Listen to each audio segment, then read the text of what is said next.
Dr. Anton Chris, thanks for your time. No problem. University of Newcastle, but today we want to talk about your area of expertise and a focus for the coast, which is innovation and the development of leading technology, which I think we're all convinced we can do. It's been a couple of years in coming, and you've been working hard on this. Can you give us a little bit of the background? Yeah. Well, like innovation is my research portfolio and innovation management, but I come from a background in marketing, international business, and the Central Coast has been working hard at raising the innovation profile. So, but also uniting the Central Coast in a way that we go forward as a group, and really that's the only way to build innovation in terms of a region, is actually develop it as a holistic approach where everybody's actually working together. When you talk about, because this is not new space in Australia particularly, do you look at regions that have been working on this area longer and maybe seen some fruits of this? Yeah, well, fortunately for me, I actually do a lot of work in the China space. Right. So, and with international business, so I've been privileged in the last decade to, probably 20 years now, working in Asia, for example, is a heavy area. So I actually look at best practice internationally, and we try to actually harness best practice, look at the best research in the world, and then focus on regions in Australia. I think a region like Ipswich is very interesting, because before my academic career I used to run a retail businesses, and one of them was in the Ipswich area. So to see how... You're surprising me. Yeah. Dr. Chris, I didn't realise that. Yeah. You're a retailer. Okay. I was a retailer, seafood retailer in Queensland, and was in a joint venture with the Taiwanese doing that business. But that brought me front line sort of understanding. I was CEO of the company, but at the end of the day, everybody, all hands on deck. So, but that Ipswich is a classic example of a region that's really done well. If you had have told me a decade ago that Ipswich would be a place that I would admire in terms of a culture of innovation, I probably would have laughed at you. But with the mayor and leadership and what they've done up there, and attracting some really good operators into the region, I think they've changed the whole culture. So regions like that are really good for us to have a look at and to see how others are doing it. I come from Ballarat originally, studied in Bendigo, was in Brisbane, up in Yeppoon, Rockhampton, went to university up there. So I've seen different areas of the East Coast, so it's really good in terms of looking at other regions, actually trying to benchmark off those regions. But as somebody said once, you don't benchmark, you go for the better practice than what anybody else is doing. So realistically, we want to do something that's a bit different and something unique here. Well, it's almost a contradiction to assume that innovation can be based on benchmarking, because it should break the benches. Correct. Yeah.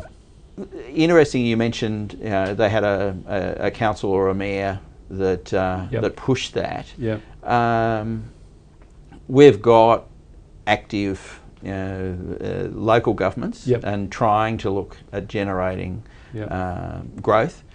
Are we getting enough information to them from business, and equally from them to us?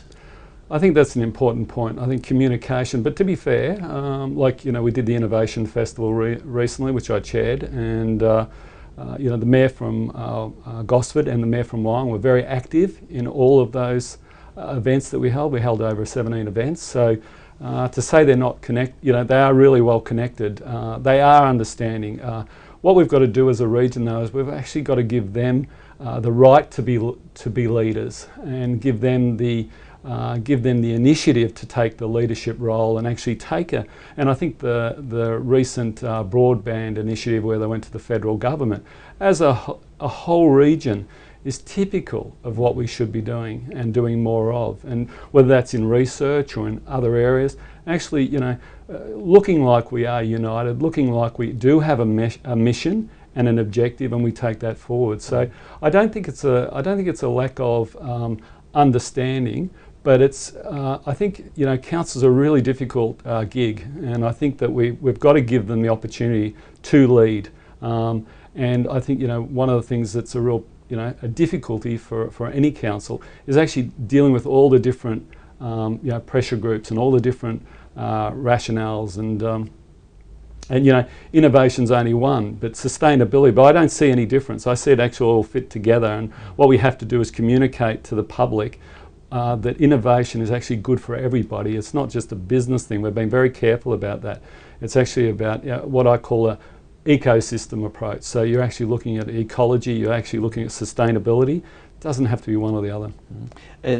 I'm feeling guilty that I've been distracting the councils on a couple of different levels. I love what you're talking about, is giving them permission to lead, and let them do that, and then we judge them on their leadership rather than maybe the specifics. Yeah. And I'm a little guilty of that, so I'll move on quickly. Yeah, no, look, I can understand it, and it'd be very easy to be critical, but what we have to do is get over some of the criticisms and start looking at ways we can be, as I said, you know, we can give them the ammunition to go forward, and when we need to chip or give them a little bit of a nudge, we have to do so, because if you don't do that, you're not in a democracy anyway. You're not actually doing your job. And as a community, we have a role to nudge, but we also have a role to see the bigger picture, so that it's not just our objectives that should be put forward. There are other objectives that we should be looking at.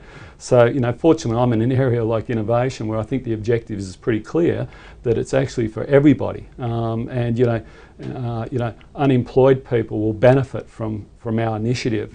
The youth will benefit from our initiative.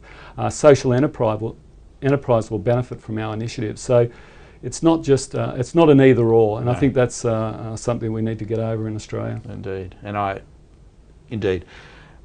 The next 12 months, Anton, you know, do you have a couple of specific goals? Yeah, well, in the next 12 months, you know, one of the projects, what we've set up is we've set up a platform to, you know, based on best practice in terms of research, looking at better practice, looking at aspects like what I've called innovative champions. Okay, we've also got a program that will roll out in a year's time on gazelles, or what we call fast-moving entrepreneurs, high-growth entrepreneurs. Then we've got a program around clusters, and that's being developed through Enterprise Connect and the Innovative Regions Centre.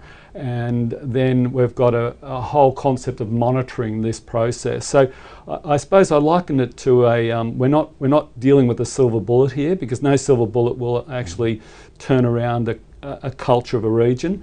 It's actually multiple bullets. So so we're looking at a package of really good introductions of you know, developments that will make a difference in the region. So with the innovative champions, we're looking at people in organisations that really push innovation, but sometimes might even be thwarted in pushing that innovation, and actually help facilitate them. So we're looking at what we're calling 3 innovation circles, innovative circles, where we're going to actually get people to 3 by 10. We're going to get people to collaborate, but also be train the trainer, so they'll actually be able to go back into their companies and actually lift the innovation capacity of the company, but also using some of the best tools that I can find globally to take to them, and also to help them manage upwards, because it's very important. There's one thing about the innovation, it's another actually get the organisation behind the innovation and say, look, this is something we should be doing. So that's a really important program that we've got that we'll be developing in the next 12 months. That's the main focus. Is there a role for business to come to you now and say, hey, if you want to bounce off us, we want to be involved? Can they do that? That'd be fantastic. Look, you know, we'll be out there knocking on doors and actually suggesting to them they get involved in the program. We have some criteria, because as I said before, if we can't measure certain things, so we've got to actually monitor what we're doing, so that we can actually show people like the council and the mayors that we are making a big difference, and we can measure that difference. So so business coming to us would be fantastic, and you know, we need a mix of businesses. So it's not just big business; it's actually small, medium, and large. So we're trying to scale across, so that small companies are involved, and that might be the CEO, because often they might be the big innovator in that company, but it might be also somebody else that's the entrepreneur in that company, more entrepreneurial. So yeah, we've got a mixture, but yeah, it'd be lovely if the companies come to us, because we're going to go to the companies. So either way, it doesn't matter. But you know, we want companies. A couple of criteria that I think is very important. I really implore companies to be a learning organisation. So we want learners. We want people that are prepared to listen and learn, and not just close off and say, "Oh, look, you know, we know all that," or "I understand that." And I would think it's almost a prescriptive position, because people who fall into that latter category are not going to be listening to this innovations review. That's they're not going to, they've got other things on their computer. Yeah. The ones that listen, I hope, will look for you and try and find out how to proceed. Yeah. Yeah. It's an exciting, extraordinary. We'd like to give people a bit of an opportunity to rant at this stage. Right. You've got 60 seconds, Anton. All right, okay. What gets up your nose? What gets up my nose? There you go. What gets up my nose is, I suppose, people pitching their own tent, or trying to actually do something, you know, and not looking at the bigger picture. So not actually trying to combine with others. So people that, you know, innovation's all about collaboration. It's about connections. And if people close off to working with others, so you know, I know we're in a competitive market. I'm not stupid. I worked in industry, etc. So in terms of the context of, I know competition, and I know the factors of competition, and I know it's a really zero, you know, in many ways people see it as a zero-sum game. I win, you lose. I think business has got far beyond that now. We talk about value chains, we talk about collaboration, we talk about clusters and networks, and at the end of the day, everybody can win. So we call it a positive sum game, in terms of, you know, if you collaborate with the right people, you'll get much more out of it. And I suppose economics, the one truism in economics, for example, is the concept of comparative advantage. And you know, what happens from trade is actually you get a bigger pie. So it's the same in a cluster, it's the same in a region. So if actually people collaborate, it's actually not you lose, I win. It's actually we all gain, and we actually get we grow from that. So it gets, you know, we get a bigger pie. And we have got opportunities for those clusters to be self-generating, haven't we? They could come and talk to someone like you and say, okay, if I want to be in the manufacturing space, or the advertising or communication space, or in fact in our space, digital space. Exactly. Because you have mentioned we need to be talking more, and we will. Yeah. So no, I think you know, Frank Samet is doing the you know, has, you know, spoken to you, I think, at one stage, in Manufacturing Connect, which is a growing entity around manufacturing. But we're looking, you know, we're seeing some fantastic creative talent, for example. You know, creative industries on the Central Coast. You know, we've got youth talent that, you know, you just wonder what's in the water. But it's gone beyond chance now. I don't actually believe it's chance. There's something about the institution of the Central Coast that is actually developing some great talent. We need to harness that talent. We need to work with that talent, and that's the sort of talent that inspires innovation, and creativity. So, and we're looking at social enterprise and developing them, and then the IT sector and the digital sector, working together. You know, like collaboration, Treehouse Creative. You know, we've learnt of a collaboration with them and David Abrahams. Now, you know, that sort of collaboration inspires some great things. So it's bringing good, you know, lots of talent together. That's you know, international talent in that case. Excellent. Anton, as part of the Innovations Festival, there was a Founders Forum, a successful group in the Hunter, and has some opportunity here. You know, we think. How will that evolve over the next? Yeah, well, I think Wayne Gates, and I think you've talked to Wayne from the BiUC, and Graham Baker have you know, put their heads together on that one, and Graham Baker, Enterprise Connect, the Innovative Regions Centre, and they're looking at progressing that this year to actually set up one on the Central Coast. And you know, one of the things about that, one of the things that makes a Founders Forum successful is going to be the business angels and also the venture capital. So I think, you know, and I do understand they're talking to some key people on the Central Coast that you know, that have been very successful in business, that will get behind that, and with that sort of initiative.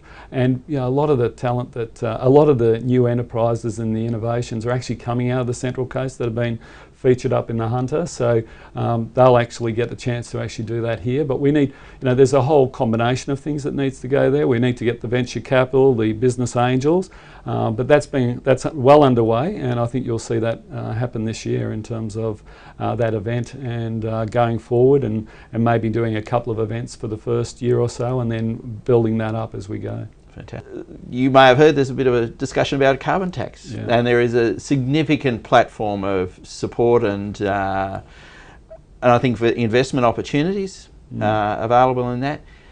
Considering our dependence, in a lot of ways on coal and power generation, is that going to have an impact on the Central Coast, do you think? I think it definitely will. I think in one of your latest news bulletins you talked about the glass half full, and which is what I suggested in terms of we need to look at it as a positive. Okay, there could be negative aspects for business, I understand that, and they have to have a look at that.